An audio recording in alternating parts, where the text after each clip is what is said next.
حضرت عبداللہ بن مبارک کا خواب۔ حج کے بعد حضرت عبداللہ بن مبارک حرم کعبہ میں سو گئے۔ خواب میں آپ کیا دیکھتے ہیں کہ آسمان سے دو فرشتے اترے۔ ایک نے دوسرے سے پوچھا، اس برس کتنے آدمیوں نے حج کیا ہے؟ دوسرے فرشتے نے جواب دیا، 6 لاکھ آدمیوں نے۔ پہلے نے پھر دریافت کیا کہ ان میں سے کتنے لوگوں کا حج قبول ہوا؟ دوسرے نے کہا، کسی کا بھی نہیں۔ حضرت عبداللہ بن مبارک کو یہ سن کر سخت پریشانی ہوئی کہ اتنی خلقت دور دور سے سفر کی مصیبتیں اٹھا کر حج کرنے آئی مگر کسی کا حج قبول نہیں ہوا۔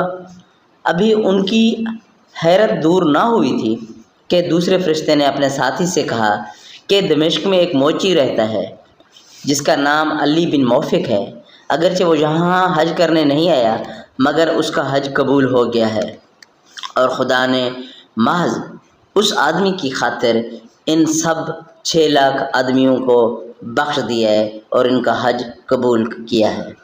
حضرت عبداللہ بن مبارک کی آنکھ کھلی تو جی میں آیا کہ چلو دمشق جا کر اس شخص کی زیارت کریں۔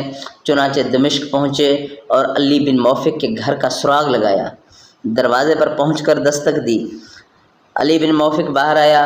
آپ نے اپنی آمد کا مدعا بیان کیا تو علی نے کہا کہ 30 برس سے حج کی تمنا میرے دل میں چٹکیاں لے رہی تھی، چنانچہ چمڑا سی کر میں نے رقم جمع کی اور اس سال حج کرنے کا پختہ ارادہ کر لیا۔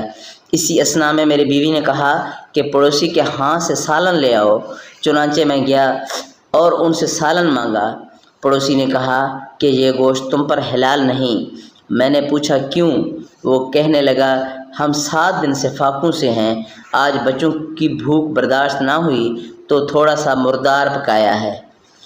پڑوسی کی یہ بات سن کر میں حیران رہ گیا اور میرے ہوش اڑ گئے۔ میں وہاں سے اپنا گھر چلا آیا اور جو رقم میں نے حج کے لیے جمع کی تھی لے جا کر اسے دے دی کہ اپنے اہل و عیال پر خرچ کرو۔